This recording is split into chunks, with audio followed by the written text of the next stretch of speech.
Hey y'all, you're listening to an all-new episode of The Christian Gray Snow Show, a podcast from Hurrdat Media. I'm your host, Christian Gray Snow, and this week we are trying to decide who really puts the ass in Aspen and why nobody wanted to do the Conga Line with Kathy Hilton. Plus, I'm telling you what I'm most excited for at BravoCon and hitting on some of the topics that all of you sent in. All right, y'all, I started out last week with some gratitude, and you know what? This week, I want to do the same thing. I took a hot break and came back last week. It was my first episode in a couple of months, and literally within 24 hours of the episode dropping, we were back in the top 75 podcast, TV and film podcast on Apple Podcasts. So thank you all for that. Y'all all supported other women majorly. In the words of Ramona, and the woman you supported was me. First this week is obviously Kathy Gate. From Wednesday's episode of Real Housewives of Beverly Hills.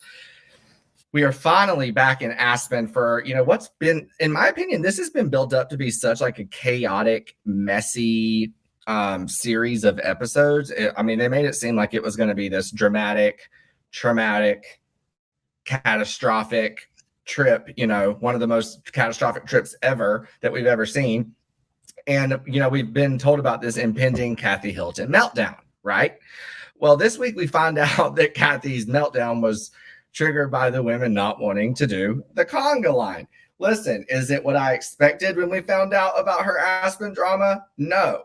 Is it hysterical? Abso-fucking-lutely. But, a lot of people are really discussing, like, is that really what happened? Because as we all know, as I discussed last week, Rinna has obviously been leading a charge against Kathy, trying to get this word out. I told you that, I was one of the people that she talked to about trying to get the story out. And she made it out to seem like the situation was horrible. Her mood on the show is no different. She says in a confessional that Kathy threatened Kyle, and Kathy threatened Kyle's entire family and wanted to take them all down. I'll take the Bedores down.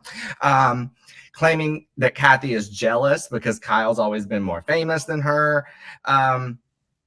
But, she told me and made it, and this was the story I saw going around. So I'm assuming that she told someone else that Kathy threw the F slur around to a server at the Caribou Club when they refused to serve her or didn't bring her something or didn't do something to her liking. I can't remember what the exact reason was. The Conga Line was never mentioned. That I'll tell you. But yeah, she just made it seem like the situation was horrible and that Kathy had said these horrible things, but there was zero mention of that on the actual show, right? But again, is this because did Kathy send a lawsuit towards Bravo? Did she threaten a lawsuit? Did she send, in the words of Tamara Judge, assist and desist? I don't know that we'll ever know. So it just seems really like Rinna is, yes, disturbed. Like, yes, something happened, but she's almost kind of being forced to blame it on other things that Kathy said rather than, acknowledging the truth of what was said, which Lisa is insinuating were horrible comments about the entire cast and potentially about some of the staff at the Caribou Club in Aspen, which is where they were. I don't know about the sisterly feud between Kyle and Kathy, but if Rinna is trying to take Kathy down for things she said off camera, she is going to have to find a better way to do it than this. And listen, it might be hard because Kathy's getting lawyers involved. But at the same time, if what Rinna is saying about Kathy is true, then Bravo has a duty to make that truth known. If one of their cast members was out here doing and saying these horrible things, right? So on their dime. So I'm not sure why Rinna wouldn't have, in that moment when she's texting Erica about this meltdown, why didn't Rinna record it? Why didn't Rinna, put it on video? There was nothing. She got no proof other than that we could see, other than a play-by-play text message to Erica. And so even Kyle said that she was looking over Dorit's shoulder or Erica's shoulder to see the text messages that Rinna was sending a play-by-play. And I'm like, well, show the text messages. The only text messages they showed was that Lisa said that she could see Kathy having like a total meltdown, freaking out. I'm locked in my room, but there were never any specifics about what was the words that were coming out of her mouth. And what we were told was said, let's be honest, was not that bad. You know, that she wants to take. Is that fucked up? Absolutely. But Kathy probably was just raging, and I think Kyle would probably be able to move past it, you know? As we were told on the show, Dorit said that Rinna went with Kathy to the Sprinter van, and then they went back to the house. What van did they go home in that didn't have cameras in the car? You know, where was the crew? Why did nobody? I mean, did they take their mics off and everything? I guess when they went into Caribou Club and just nothing. No mics, no cameras. I mean, interview the fucking the van driver if you have to. You know, call him in. I mean, put a GoFundMe up. You know, the fans will raise money to fly him in to have him interview. Tell us what happened. Ooh, I wonder if Kathy did have to reach out to people, like if she was, you know, paying people off. If what Rinna said was true, that she said some of these horrible things, like who all would she have had to reach out to protect herself? The van driver could have said something. The staff at the Caribou Club could have said something. On other attendees of the Caribou Club all could have put things out. But it seems like no one is really backing up Rinna's claims. The only thing that people are backing Rinna up on is what the women saw themselves at Caribou Club, which they said was Kathy having a meltdown because no one wanted to do the Conga Line with her. Everything after that, we're left to basically rely on Lisa Rinna's word for it.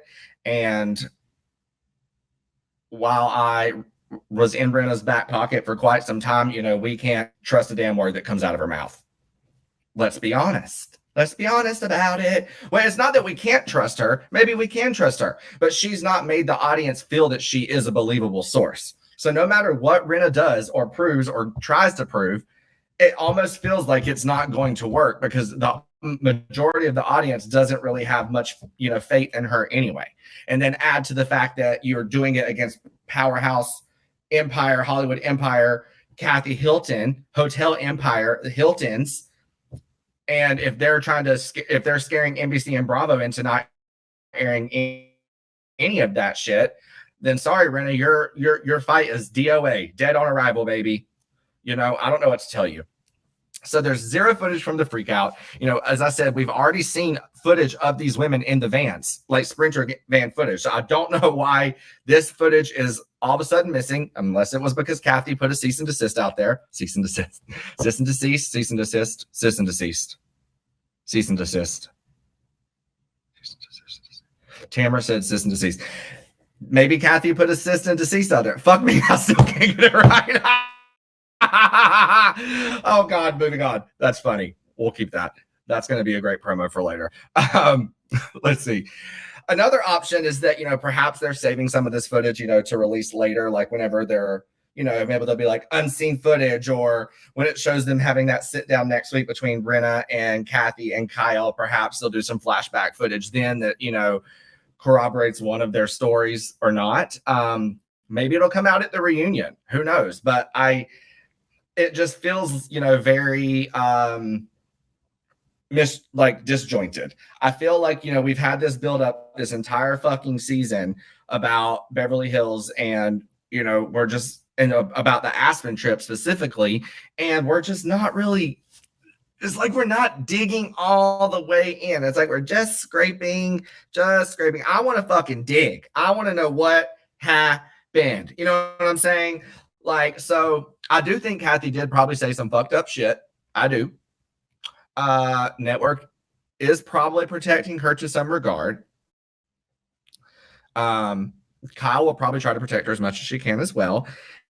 And yeah, like I said before, I think it's just going to leave Rinna to look like a fool because no proof, no receipts. And what proof and receipts she did have, perhaps Kathy has taken legal action to make sure they never see the light of day.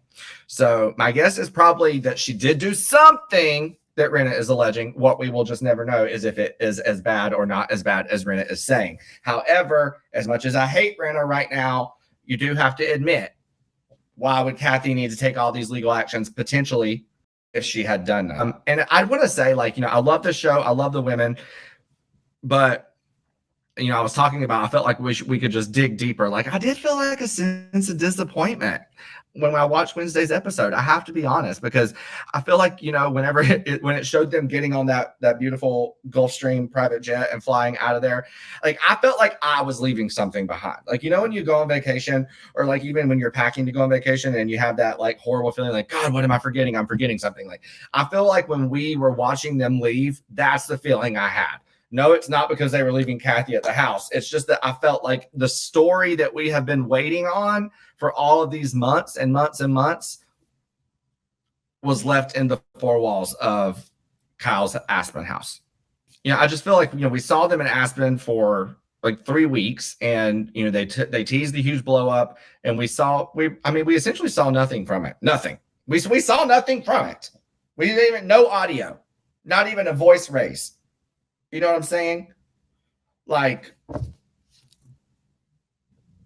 they had me out here thinking we was going to see the Kathy Hilton that had her daughter taken out by security guards and taken to some camp in the middle of the night. I thought we were going to see that side of Kathy Hilton. Apparently, we saw a Conga Line Kathy Hilton. I'm going to need more than this. I need more than this. I guess I'm saying I'm let down. I am let down. It feels upsetting to say that I'm let down by my Beverly Hills ladies, but I'm a little let down. I love the Aspen trip overall, but, where is Monique Samuel's binder of receipts when you need it? I said earlier, Kathy probably sued or threatened to sue. And while I understand, like, she's out here protecting her own ass, like, I'm sick of this shit. Like the Denise lawsuit. Now Denise did a cease and desist. I can't believe Tamara has ruined me for life on trying to say that. I'm over the legal attempts to shut things down, okay, after it's happened on camera, because it's getting in the way of the viewers' fun. And I feel like, now they had to basically tease up this story this whole time and promote it, and a story that's never really going to be told. That's kind of what I fear. So yeah, I'm sick of this shit. Another topic on this week's Real Housewives of Beverly Hills was because we all know that Erica didn't want to give up the $750,000 earrings, and there was a huge dispute amongst the group over whether, she was being an asshole for not wanting to turn them over, holding on to them as long as she possibly could. But a big issue this week is that Garcelle, prior to going on the Aspen trip, discussed this issue on The Real, which, as I always say, y'all already know that's where I used to work. I used to work there with Garcelle. But oh my God, I just realized my freaking microphone isn't even plugged in. I'm recording this with my computer mic. Embarrassing. Anyway, sorry, y'all. It's giving like, this episode is giving like Gina's Casita. You know what I'm saying? So anyway, Garcelle talked about it along with, Lonnie and Adrienne on The Real about whether Erica should give up the earrings or not, because it was a hot topic of discussion before the women went on the Aspen trip. However, the issue here is that Garcelle did not give Erica a heads up that this was going to be something that was discussed. Obviously, knowing that once it aired on the show, on The Real, that it would become news. So Garcelle says this about Erica, blah, blah, blah, blah, blah, that type of thing. And I have to say, I love you, Garcelle. You're my girl. Love you forever. But I do kind of think that Erica has a point here. I think that you probably should have told her. Like, what's it to you? But like, what? Sorry, I just got a work message. But like, what's it to you? Just tell her, say, listen, I'm just doing my job, like you're saying now. Had to talk about it. Hopefully what I said doesn't bother you. If it does, hit me up after and we'll handle it from there. But just know I was doing my job and I did what I had to do. And I'm sorry that this is something that potentially is sensitive to you.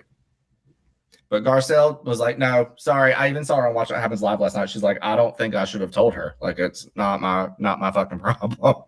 So there's that. Speaking of Garcelle, we also got to see Cherie pop back in this week. She was in Aspen with the girls as well. I'm not going to lie. I kind of forgot she was there. I felt like we were going to get more from her this season, whenever it was announced that she was a friend, but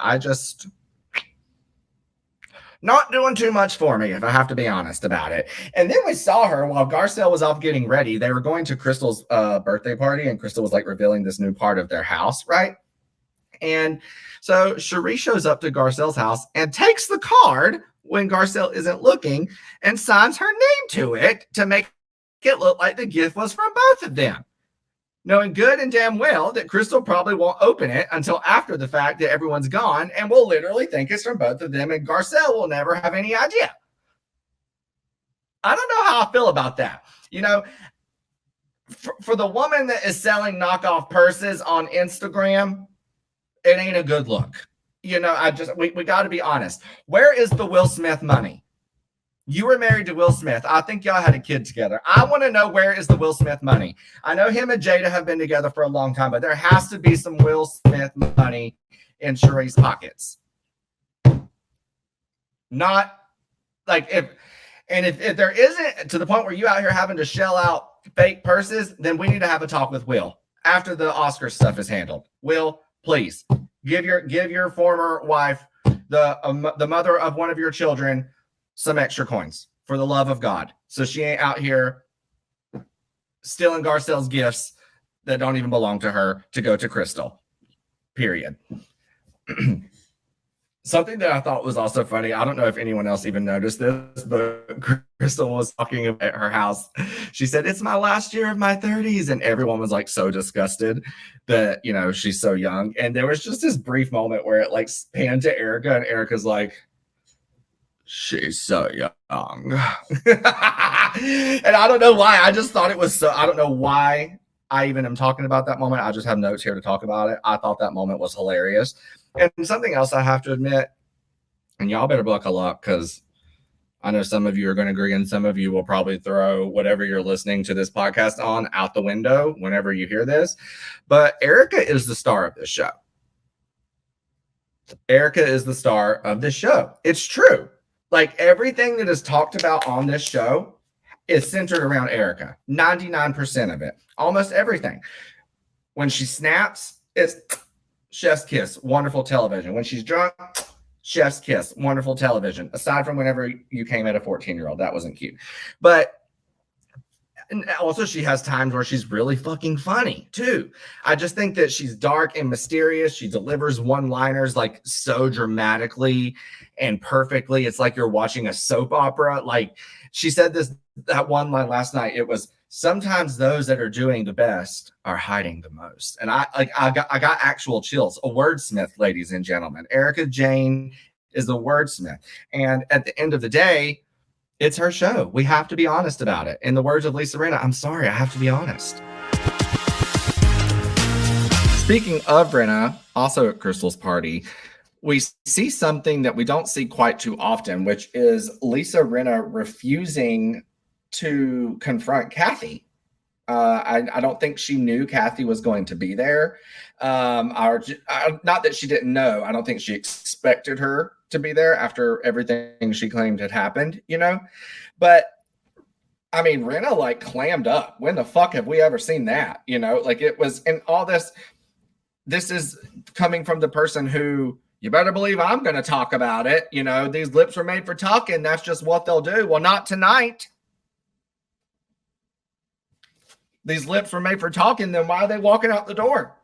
Because there they go, right back to that rat house. So I don't know why she wouldn't have taken the opportunity to do that. Okay, I'm not going to say I don't know why. I have my theories. I think it's because Kyle wasn't there, and the whole point of doing it, like, Rinna needs to be able to have Kyle there for this. And I'm not even mad at Kyle, because Kyle definitely thought some shit was going to go down at that party, and I think that's why she skipped. I think she said she had like a kid event or something. No. She was going to film. That's what it was. She was going to film Halloween. But yeah, I bet that getting that email about Halloween going to film was the best fucking email Kyle ever got. Because after hearing what went down in Aspen, knowing that Rinna and Kathy were going to be on camera together for the first time post Aspen, Kyle said, "Honey, she ain't never been so happy to get to LAX and get the fuck up out of there." You know? So yeah, her skipping did kind of crack me up. And I do think that maybe that had something to do with why Rinna didn't confront Kathy. But at the same time, I don't give a fuck. That you should have said something. I will say, I did see tweets about like you could tell that it seemed Kathy's body language. Perhaps she was a little uncomfortable, a little nervous. I did kind of sense that as well. So again, going back to my point, I do think Kathy said some fucked up shit. It's just the level of fucked up that we will never really know, because Rinna either didn't get any receipts, or Kathy made sure that the only people to ever see those receipts were the courthouse and Jesus. So it is what it is. My overall impressions of Real Housewives of Beverly Hills this week, out of 10 diamonds, I'm going to give it 7. It was a great episode. I laughed, it was dramatic, but at the same time, it did leave me wanting more. I can't believe we didn't get any Kathy receipts whatsoever. I don't know if it was Rinna dropping the ball, if it was production dropping the ball, or if it was Kathy's lawyers not dropping the ball and getting exactly what Kathy wanted and making sure that no one ever got to relive what Rinna got to relive that night. Yeah, but as much as I hate Rinna, like I said, I don't really think she's lying here. If anything, maybe exaggerating. I don't know that she's lying. We will see. But on another angle, another note, let's play devil's advocate. Rinna could be using the fact that she knows that there were no cameras around, that she knows nothing was going on that night, that no one was there to document what was going on that night, to make it seem like shit was going down. Perhaps she knew it was in her favor, that nothing could be proven or disproven. Just saying. I don't know. And now Kathy is choosing not to acknowledge things specifically, like even in her confessional, she was like, yeah, perhaps I said a little something, and it's like, so you're admitting you said something. You're admitting. We got you. No. Anyway, who knows? I just feel like it's, there's only 3 or 4 episodes left of Real Housewives of Beverly Hills this season before we jump into the reunion. And I don't know. I love my Beverly Hills girls. I always say this. It's like the one cast where I literally like everyone on the cast, but I am exhausted. Yeah, I'm exhausted. So I'm ready for a break, and I'm ready for us to get to the reunion. I don't ever want to hear about the words Aspen and Kimosabi and 818 and Casa del Sol Tequila ever again. Thank you. One more quick Real Housewives of Beverly Hills topic I wanted to hit on before we move on is this crazy story that hit Radar Online this week. Funny enough, it only hit Radar Online, so AKA someone gave it to Radar Online. And it's in the words of Meredith Marks, it's a joke. By the way, I do want to say this, and let me be very clear. Sometimes those ones that are really, doing the best are hiding the most. So I'm just going to read to you what this article said, okay? Lisa Rinna seeking $2 million for Real Housewives of Beverly Hills Season 13 demands to be the highest paid housewife. Okay. It says, quote, at this point, Bravo needs Lisa more than Lisa needs Bravo. She was a star before Bravo and will be a star long after Bravo too. Lisa knows her worth and she knows how to negotiate. Only Lisa is willing to call their bluff and walk away if she doesn't get the deal she wants. While the other ladies are frightened to upset Andy Cohen, Lisa is fearless. She's not frightened of him or anyone else.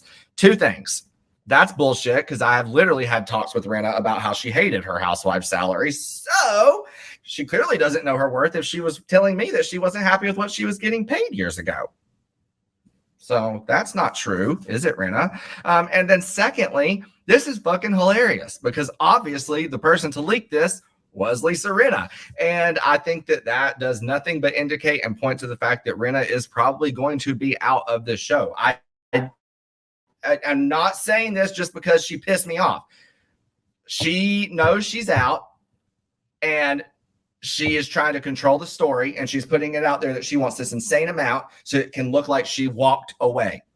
Bravo, we know that Bravo has given people the opportunity in the past to be like, look, you can say you quit, but we're going a different direction. We're demoting you. We're giving you a bad offer that we know you're not going to accept, et cetera, et cetera, et cetera. That is, I fully believe we can expect Rinna to say in the coming weeks that she is out, and she will blame it on production differences, network differences, salary differences. She'll blame it on anything under the sun. But mark my words, I think it is happening. I see through you, Rinna. One more tidbit of Bravo happenings that I wanted to talk about is I am so excited. You know, Rinna might not be going to BravoCon, but as of this week, your girl, aka me, is. I am going to BravoCon. My wristband is in tow. I got it in the mail this week. I've never been so excited in my life. But also, I don't know if you've ever been to BravoCon, like, please DM me and tell me how to deal with the anxiety of choosing what to do, because I looked at the schedule, y'all, and there is a lot of shit going on, and there's a lot of overlap, and there's a lot of stage names, and there are a lot of, you know, just different times and personalities, and there's just a lot of shit going on. But I went through and made a list of all the panels that I am most excited to see. So if you're going to be there, let's meet up. Let's have a little BravoCon kiki, okay? One of the panels I'm really excited for on Friday is there's going to be a producer panel for Real Housewives Ultimate Girls Trip. Very excited about that. I don't remember who else is going to be on it, but I don't really care. I'm going. Then there is a Most Golden Moment panel, and on that, I mean, this is iconic. Teresa, Karen, Dorinda, and Jill. Like, I feel like when you die and go to heaven, that's like for the people you see when you walk through the, you know, like Andy's there at the gate, and then you see Teresa, Karen, Dorinda, and Jill. Probably not Dorinda. Definitely Teresa, Karen, and Jill. I'm not sure that Dorinda will make it to heaven. We will see. And then there is a East Coast versus West Coast thing that afternoon on Friday. It's going to be Ramona, Adriana, Marlo, Eva, Quad versus Shannon, Lisa Hochstein, Garcelle, Erica, and Emily. I know if I'm happy to be there, that I just know Emily's just excited to be there, especially Gina too, because Lord knows she's probably excited for a free trip. So anyway, very excited about that. Aside from that, I'm really just excited to get out and meet other Bravo accounts. I hope to see Vicky when I'm there. I really hope to see Teresa when I'm there. Some more panels. That was just Friday, y'all. That's one day. Saturday, there's another panel that has Vicky, Margaret Josephs, Kyle, and Sheree on it. Have to do that. But then this is the thing. So it ends at 1:15, but then a panel after that that's producers talking about reunion tea starts at the same time. So I'm going to have to bounce early. Is that rude? I don't know how this is going to work. Anyway, more panels, Jersey panel, Salt Lake City panel. And then on Sunday, there's Housewife to Housewife with Taylor Armstrong, Erica, Julia from Real Housewives of Miami, who is my wiener dog queen. I fucking love her. Leah, who I absolutely dread seeing. Wendy, Larsa, and Drew. Definitely going to that. And there's a Real Housewives Ultimate Girls Trip Season 2 panel, which obviously I have to go and support my girl Vicky at. That's going to be on Sunday from 3 to 4. Like I said, there are so many things going on. You know, I don't even know where to begin when I get there. But yeah, if you're going to BravoCon, I'll probably be talking about it a bit more in the weeks leading up to it, especially if there are any particular events that I'm going to. I know that Whitney from Real Housewives of Salt Lake City is hosting a drag event at the Spot in New York City on Thursday the 13th. So that's the day before BravoCon starts. I'm going to try to get on a flight that gets me into New York on Thursday in time to make it to the 9 p.m. meet and greet and 10 p.m. drag show. But if not, you will see your girl bright-eyed and bushy-tailed on Friday morning, ready to geek out with all y'all at BravoCon. Let's go.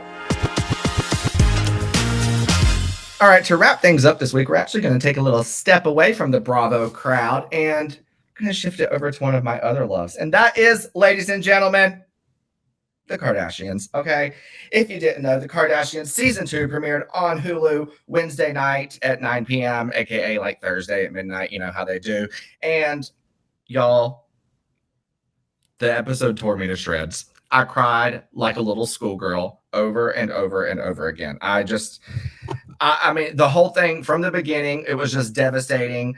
The episode really just starts with, you know, Chloe basically revealing that, yes, Tristan cheated on me. And yes, when y'all were filming that episode last season and you are filming Kim find out that he got another woman pregnant. What y'all don't know is that in that moment, none of my family knew that I had, just like a week before, had an embryo transferred into a surrogate because Tristan convinced me to do so.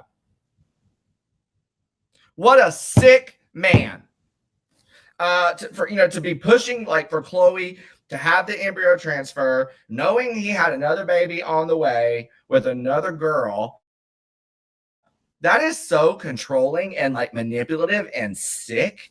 And I can't. I actually can't. Kylie, it was good to see Kylie back. I feel like we saw like little to none of Courtney on the season premiere, which is whatever, but it was good to see Kylie back. We all know she was a little MIA from season 1, because of the whole Astro World thing, allegedly. But I feel like Kylie's back to play. Like I like billionaire grown up mother of 2 Kylie. You know what I'm saying? I really feel it. Watching her confessional where she just basically said, look, what Tristan did is unforgivable. I was like, I'm glad somebody in this family is going to hold that man accountable, because it ain't, Chloe, I love you so much, but you have got to set boundaries with that man. I know that it was the birth of your son and you want him to enjoy that moment. You don't ever need to worry about helping him enjoy anything ever again. In fact, destroy his peace. Don't help him enjoy it. Wreak havoc in that man's life the way that he did for you. Like when she had him in the hospital at the end of so the episode ends, we get to see, Chloe goes to the surrogate, goes to Cedars-Sinai. She's in labor. So Kim and Chloe go to Cedars to meet the baby. And sure as shit, here we go. Chloe's like, well, I guess I'll have Tristan here. Absolutely the fuck not. And if not being in the room the day that his kid is born, you know what? That's a conversation he's going to have to tell his son about, not you. Don't let him in there. And if I was those nurses, I would have did something. I don't know. What I did want to say, it was great to see Cece back, which is the Kardashians' cousin. She has been a fixture on the Kardashian show since they started forever and ever ago. I don't know. And I just felt like we saw Chloe really battling with like being excited about this baby that was just weeks away throughout this entire episode. And we saw Kim try to cheer her up, and we saw Kylie try to cheer her up, and we saw Chris try to cheer her up. And I felt like everything just kind of landed a little flat when it came to, trying to lift Chloe's spirits over this, really horrible situation. But it was something about Cece that I think was the only person that lifted Chloe's spirits. So just wanted to say, Cece's always been like a great ray of light on that show, and it literally made me smile so big to see her on this episode as well. I tried to count how many times I cried. Kim gave a speech at Chloe's baby shower that tore me absolutely to shreds. I don't know what's going on. I'm very emotional recently, y'all. Like for real. Cried like a baby then. When Chris talked about how all she wants is for Chloe to be happy, cried like a baby then. Chloe, when she looked at the camera on the way to the hospital, cried like a baby then. When it showed her holding the baby for the first time, I cried like a baby then. When they were driving home, I cried like a baby then. What I'm saying is it's a very emotional episode, and I highly suggest that all of you go watch it. Kardashians on Hulu. New episodes every Wednesday night/Thursday. You're not going to miss it. Even if you're not a Kardashian fan, just go watch. Just be nice to my girls, okay? They've been through enough. All right, everybody, that is all for this week's episode of the Christian Grey Snow Show, a podcast from Hurrdat Media. I just want to thank all of you for joining me, for kicking off your weekend with me again. It feels amazing to be back with you guys doing this every single week. I know that last week I asked you guys to go drop some reviews because it was the one thing that I lost when we were transferring everything from the old show over to this one, and you guys really came through. One I wanted to read was said, entertaining, fun, and hilarious. Love Christian and his passion for all things Bravo. Yes, I love you. Another one said, this podcast is everything and more, and oh, how I've missed you. Christian's full of enthusiasm and has exceptional comedic timing. Thank you, Anna Pat. You know how to make a girl feel good. So yes, if you guys want to keep making me feel good, please head on over to wherever you listen to podcasts, drop a rating, make sure you subscribe, and catch us back here next week, same time. And this weekend, don't do anything I wouldn't do, which means you're free to go be a crazy. See y'all next week. Besos.